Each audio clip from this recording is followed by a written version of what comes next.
Remember to protect yourself when sharing others' content. I wish I could tell you that you can flat out recycle everybody's content without any legal problems. Of course, if I were to say that to you, I would be lying. I would be putting you in harm's way. Don't do that. If you're going to be curating tried and proven viral content, you have to protect yourself legally. How do you do this? The power of CTTO. What does CTTO stand for? It stands for credit to the owner. When you post this, you are saying to the world that you don't own the content and that you are attributing ownership to the person who actually owns the content. Now, understand that when people post CTTO, they don't just do it in passing. The ones who do this right will link to the source. For example, if you are posting a funny cat video and it turns out that it was a video originally made popular by a person with a personal account, include their personal account link in your curated post. Put CTTO and then link to that person. This way, people would know that that person is the owner. You are just curating this content. This is a very important part of getting legal protection. You have to give proper attribution. You cannot give the impression that you created this content yourself. Make sure to comment on the content. Under U.S. copyright law, as well as Canadian intellectual property law, if you use other people's protected intellectual property, you can gain some protection for lawsuits when you do certain things. First of all, your sharing of the content must have some sort of commentary. Either you're sharing it for news value or you're sharing it to foster conversation. This is how the fair use doctrine works. It is all about opening up copyright law to allow for genuine discussion. This way, when you comment, you are triggering the fair use doctrine. Now, I'm not saying that your comment should be very short and shallow. That's probably not going to protect you. If you are going to be curating other people's viral content, your comment must be content in and of itself. It must be that useful. It must have some sort of impact, and it almost must add value to the content that you are curating. You can't just say, check this out, or haha, funny. That's not going to work. Use this tremendous opportunity to talk about your niche. Use this opportunity to highlight your expertise and level of authority in your niche. This way, you can kill two birds with one stone. On the one hand, you qualify the curated content under the fair use doctrine. This makes it harder for the owner of the content to sue you for copyright infringement. Remember, under international intellectual property law, the only person who has a right to copy and distribute the copies of his or her original work is the content creator. Alternatively, that person may assign those rights to another person. Those are the only people who have legal rights under copyright law. The fair use doctrine makes certain exceptions in certain contexts regarding that protection. This way, you can freely share somebody's content, provided that you are adding commentary, adding value, or you are positioning it to foster discussion. It is also important to make sure that the content that you are sharing is not the whole content. For example, you are probably going to run into trouble if you share a complete movie that somebody else produces. But if you're going to share snippets of the video or screenshots like the stuff that you see on BuzzFeed, you probably will be okay. You have to look at how much of the content you are quoting or sampling. If you use the whole content, then you may be in trouble. It is also important that you link to the source.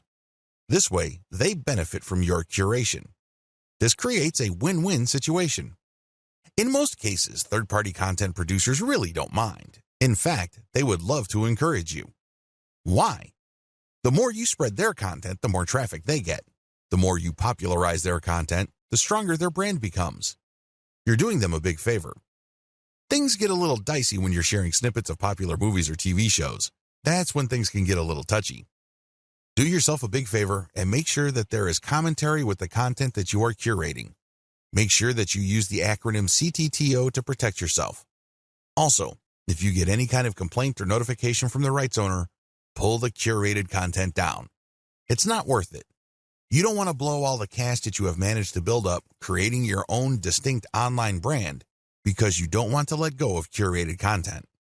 If you're doing this right, you should have a lot of curated materials anyway. You're not really losing much if the rights owner tells you to pull down a few posts on your social media accounts. When you get such notifications, make sure you act on them promptly. Don't sit on them. Don't blow them off. You're just going to make things harder on yourself if they decide to sue you. Make no mistake, intellectual property right law is no joke. There are fines that you can face, and you might even get jail time. It can get that bad.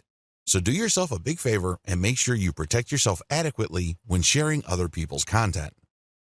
Now, please understand that what makes this really murky is the fact that when content goes viral on the internet, it usually changes hands so many times.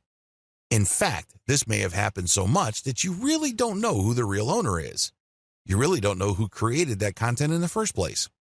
Do yourself a big favor and make sure that you follow the rules above and you are very responsive to take down notices or notifications. Save time and money by deciding not to do this. Let's get one thing clear. You definitely have the right to try to come up with your own content and hope against hope that somehow, some way, it will become viral. You're more than welcome to do that. But let me tell you, if that is your plan, prepare to waste a lot of time, money, and motivation. I don't know about you, but for me, there's nothing more demoralizing than putting in a lot of time, effort, and emotional energy into something and not seeing any results. No traffic, no conversions, no cash, no way. You only have to go through a few more days or weeks of that experience before you want to give up. That is precisely why a lot of people fail with viral content marketing. They see that it's not working, so they give up. The sad fact is, they set themselves up to fail. They let themselves down. How come? They pursue the wrong strategy. They try to come up with something hot, new, awesome, revolutionary, and groundbreaking. But for every single marketer who is able to pull that off, there are countless others who fall flat on their faces. My advice to you, don't do it. Seriously, don't even try. Let's get real here. Just because you think a content idea is hot and will go viral, it doesn't necessarily mean that it will. In fact, in most cases, that never happens. Unless you can read the minds of your target audience members, you would be better off not coming up with your own stuff. Coming up with some new viral content can be expensive, both in terms of time and money. The better way. So, what is the best way to do viral content marketing? First, you need to zero in on your niche. Remember, not all the viral content out there being shared over and over again is in your niche. In fact, the vast majority is probably not in your niche. Focus instead on proven winners in your specific niche. You need to look at how many times they've been shared. You need to look at how many times they've been retweeted. These are good indicators of how truly viral they are. It's extremely important that you focus on how many shares a piece of content has gotten. This is a good indication of how viral it is. Let me tell you, it doesn't matter how many times people like it, bookmark it, comment on it. None of that matters. Because when they do that, they're not directly recommending that piece of content to their circle of influence. They're not pushing that piece of content to people who may share the same interests when they click the like button or leave a comment. Don't waste time considering social engagement signals that don't really push the ball forward. Focus on what counts. Focus on how many times a piece of content has been shared or retweeted. Once you have found this material and you made sure that it truly is related to your niche, add a call to action to filter the eyeballs of niche audience members. This is a crucial part of the process. If you were just going to poach niche content that has already gone viral, you're not really adding much value. You're also setting up false hopes for yourself. How come? Well, chances are the vast majority of people sharing that cute video that you found and reshared are not in your target niche. You have to call people to action to a link paired with a viral video or viral picture that filters your niche audience members. For example, if you are passing along a video of a cat giving its owner a high five, you can put a call to action saying, "For amazing cat training tips, visit this site." Now, please understand that the vast majority of people sharing that cute and funny video of a cat giving high fives or fist bumps probably don't even have cats. They just think that the video is funny. They just think that it's cute and awesome. They believe it puts a smile on people's faces. But let me tell you, most of those people are probably not in your target market. The good news is, by putting a call to action with the content that you are resharing, some people who are members of your niche audience will click through. You have pre-qualified them. This is how you piggyback on tried and proven viral content that is either directly or somewhat related to your target niche. Maximize niche targeting for your curated content. What is curation?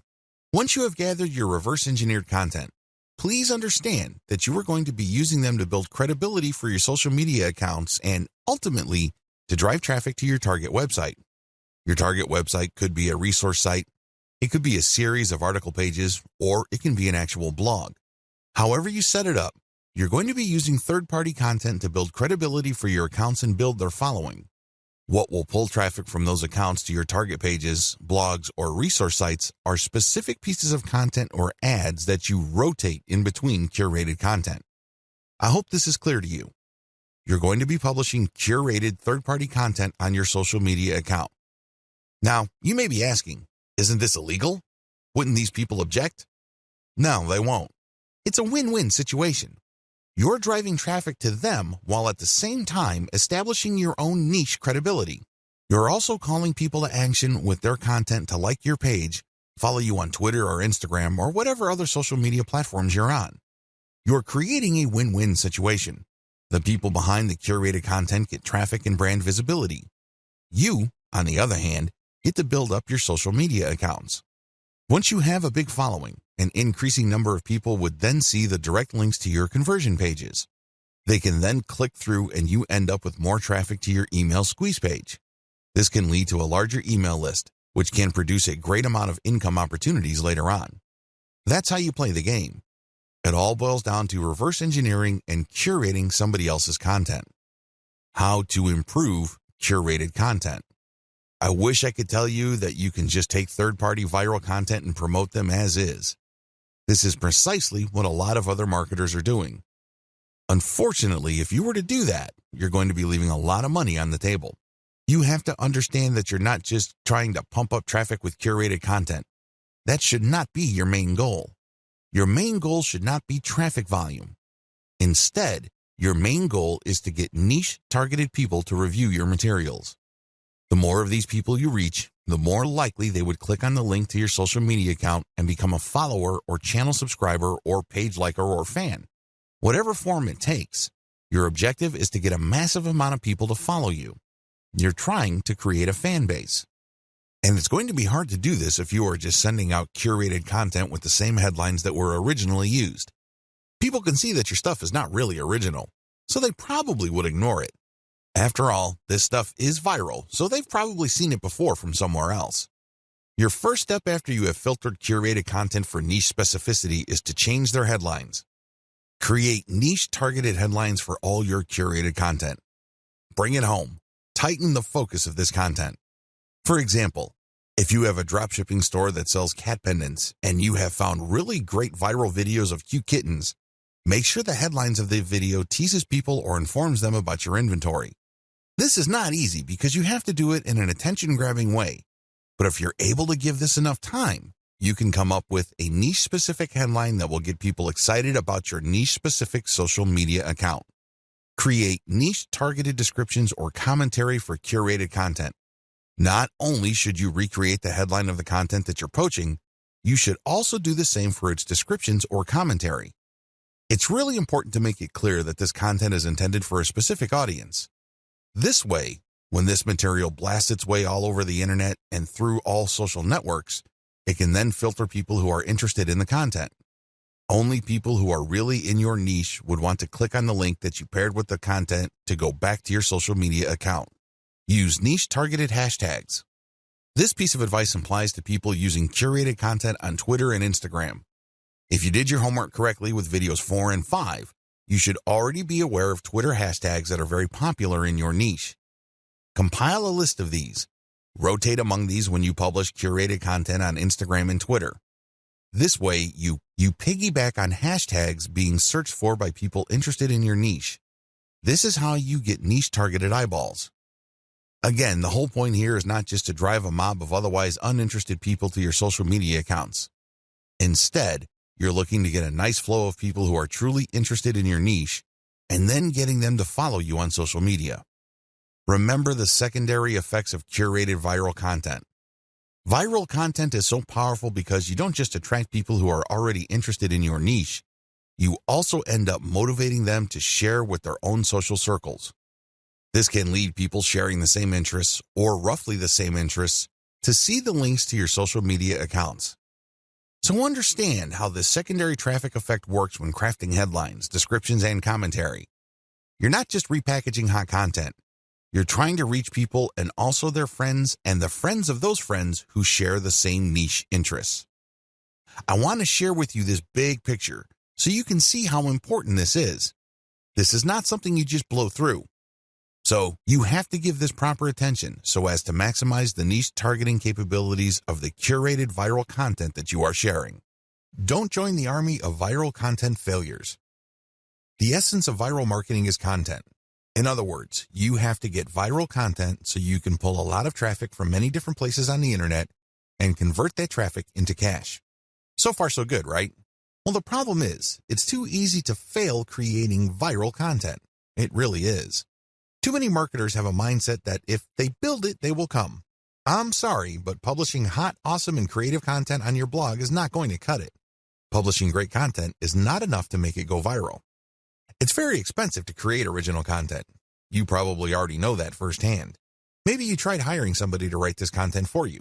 Maybe you tried writing it yourself. Regardless of how you tried to do it, the lesson is still the same. It's expensive. Either you pay in the form of money or you pay in the form of time. Viral success all boils down to the right eyeballs. In other words, you need to get niche viewers. The secret to viral marketing is not massive amounts of views. It is neither a tremendously mind-boggling amount of traffic. Believe it or not, raw views or raw visibility is not going to translate to much money. Seriously, millions of views won't produce real cash, unless those views are from the right eyeballs.